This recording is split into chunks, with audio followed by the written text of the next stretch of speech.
Level 1. The operator. 3 months before any of this starts, you are sitting across from David at a restaurant table. He found you through a contact. He has a business proposition. He explains it the way someone explains a logistics job.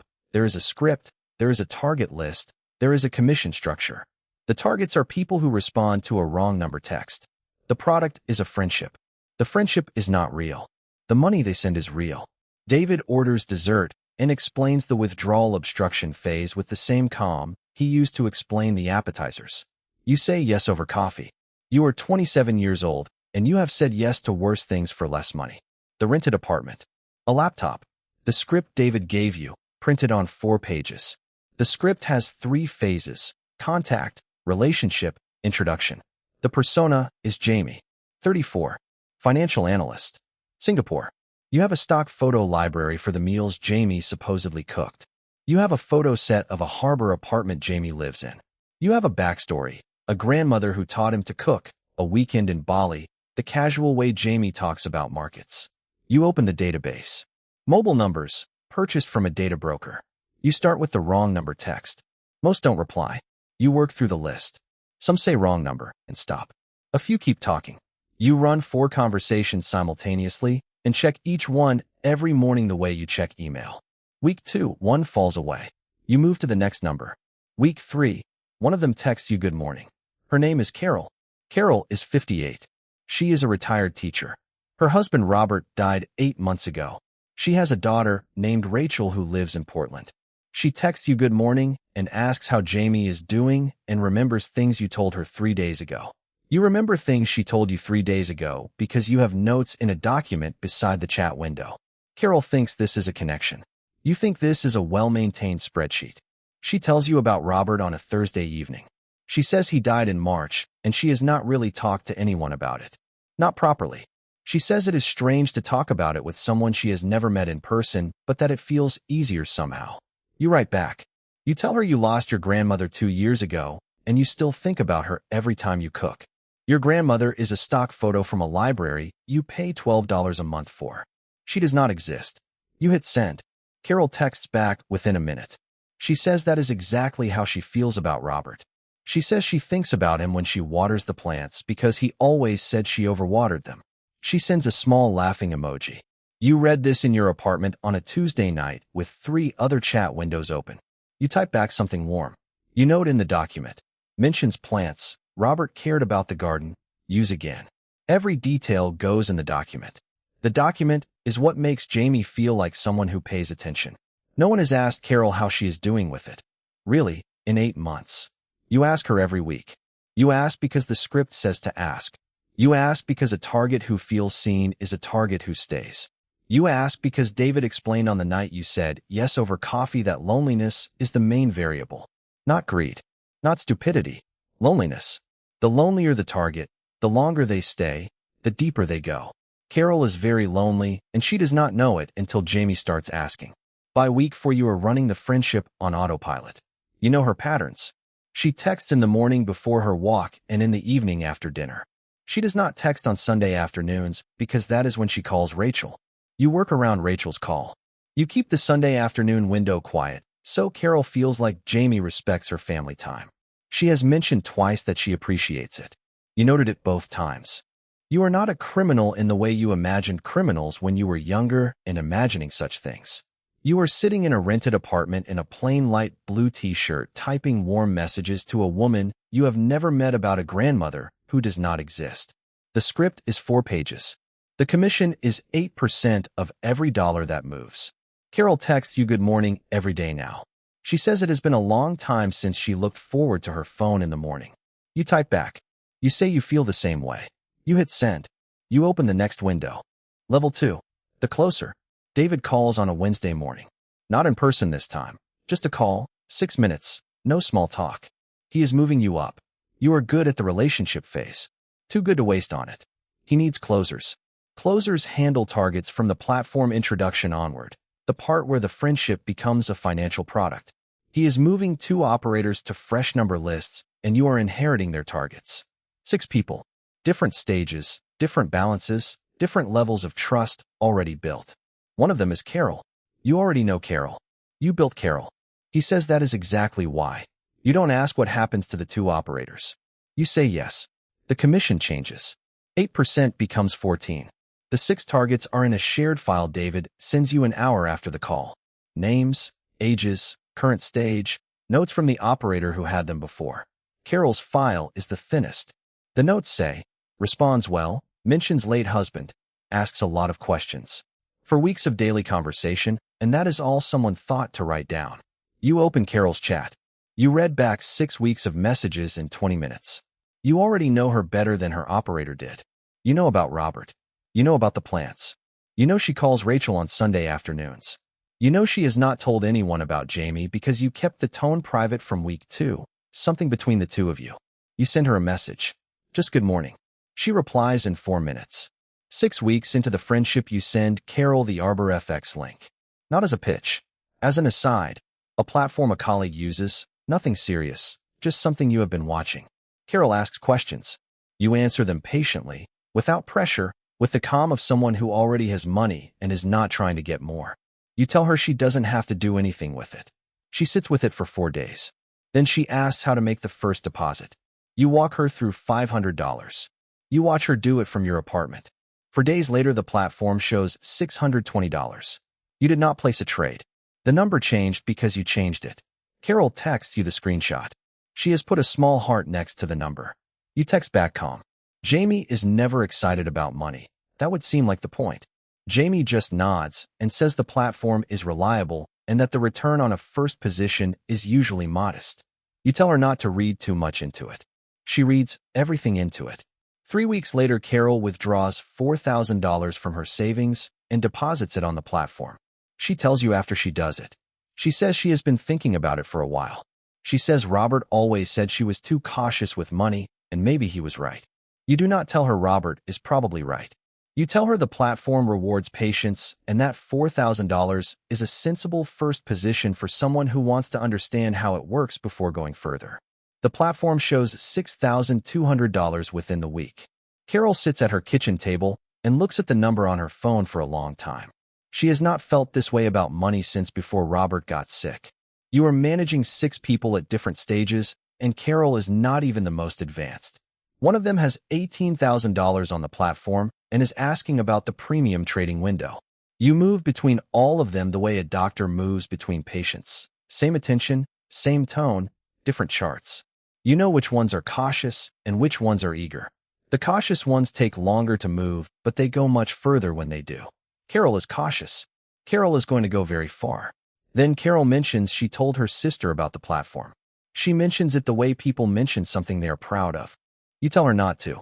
Invitation only. Jamie vouched for her personally, and if she brings in uncleared people, it could affect your standing on the platform. Carol apologizes immediately. She says she won't say another word to anyone. You tell her you are not upset. You just want to protect her access. She thanks you. The secrecy instruction is the most important line in the script, and it works every time because it sounds like protection. It is not protection. It is isolation. A target who tells someone is a target who gets talked out of it. You close the chat.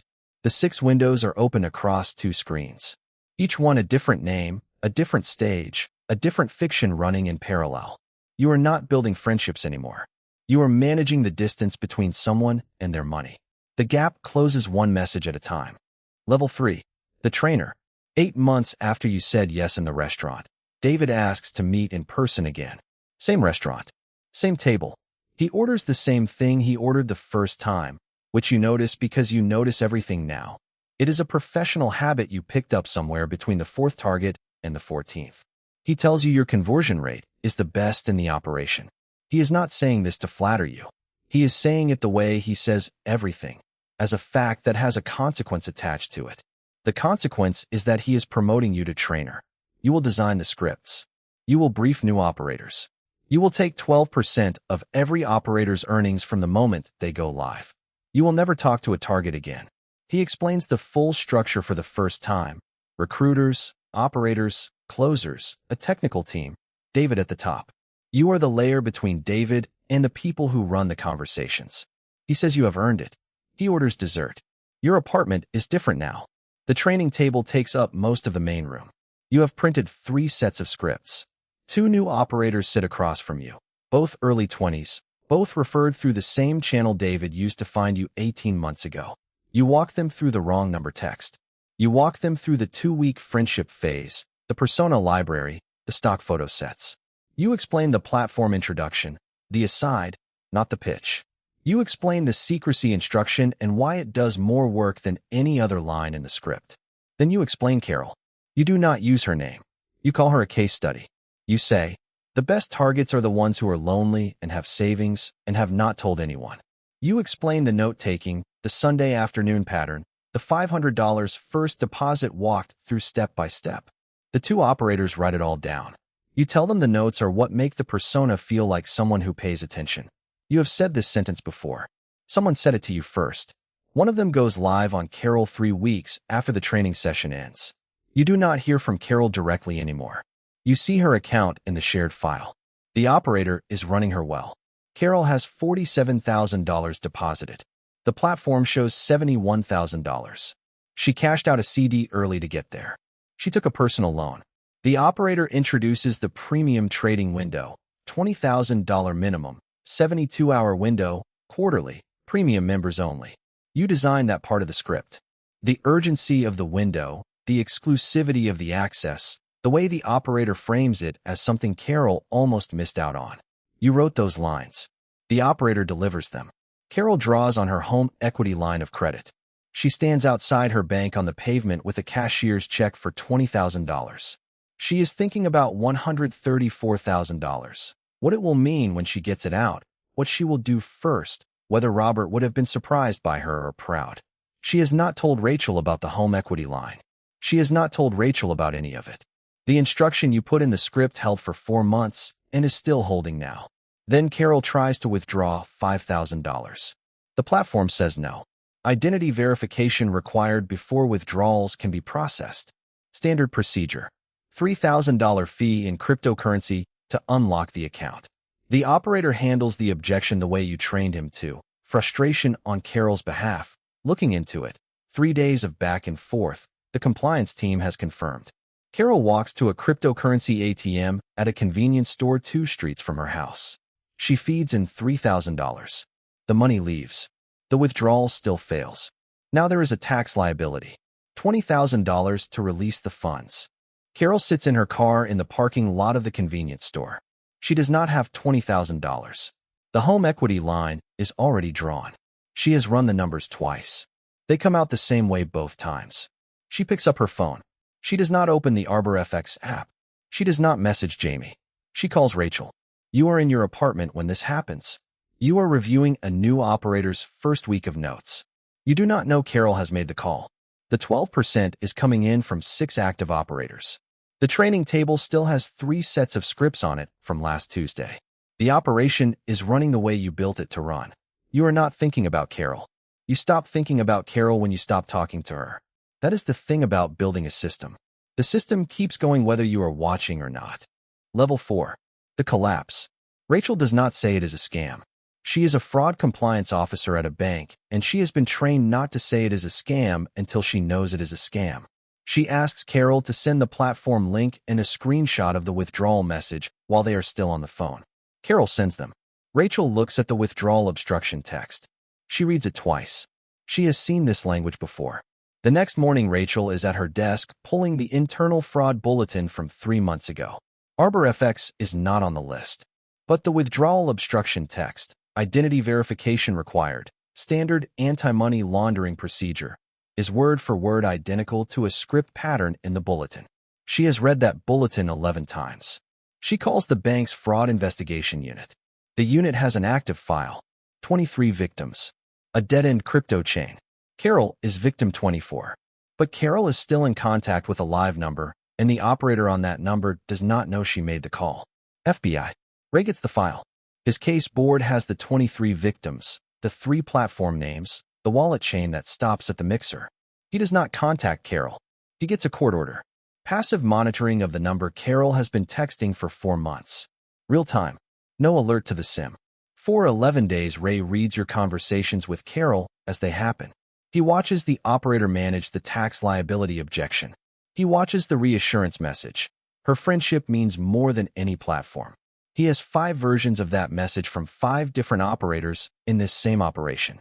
Same words, same cadence, one script. Ray follows Carol's deposits through the blockchain.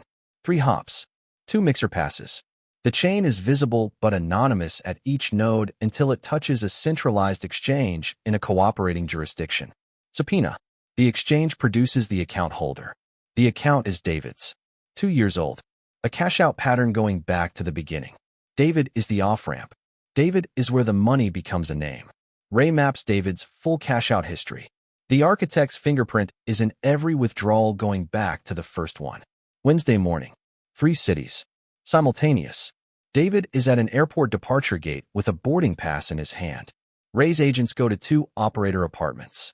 Ray himself walks into the coffee shop 2 blocks from your apartment. You are at a corner table. Laptop open. 3 personas active.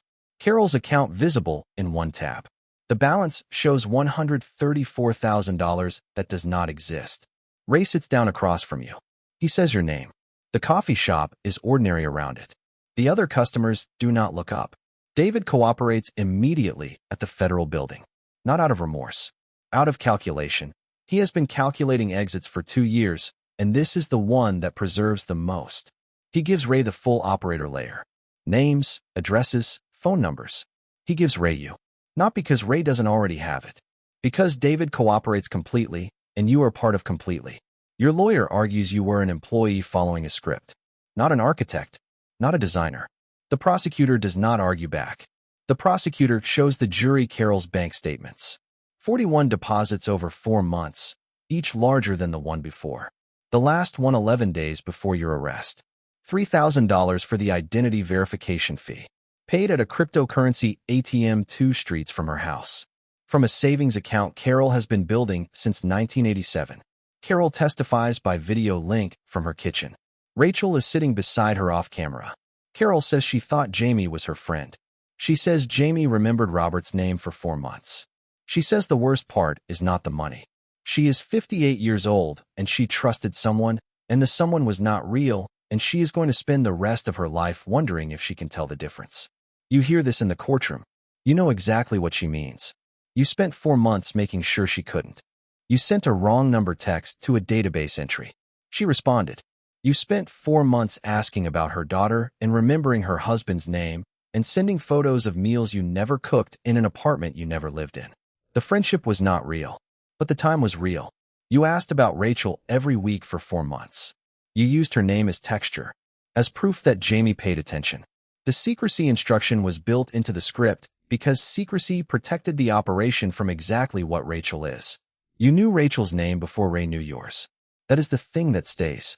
Not the sentence. Not the number. The name you used as a tool that turned out to be the tool that ended it.